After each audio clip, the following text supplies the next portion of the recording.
Σήμερα θα γυμνάσουμε τρικέφαλες και θα το κάνουμε με τη βοήθεια του μηχανήματος. Τεντώνουμε το χέρι μας προς τα κάτω και λυγίζουμε μέχρι ορθή γωνία. Προσέχουμε ο αγώνας μας να είναι πάντα δίπλα στο σώμα και το λυγίζουμε μέχρι 90 μοίρες.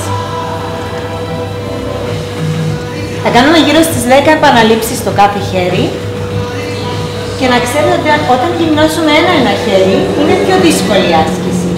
Έτσι απομονώνουμε τους μυς και γυμνοζόμαστε καλύτερα. Άλλες 2 φορές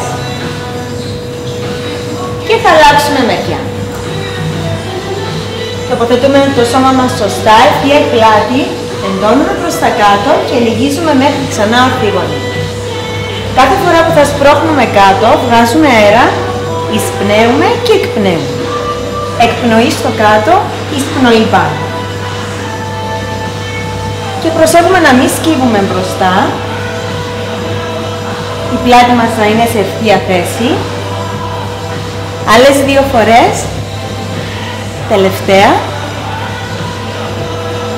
Και έχουμε γυμνάσει τον τρικέφαλο.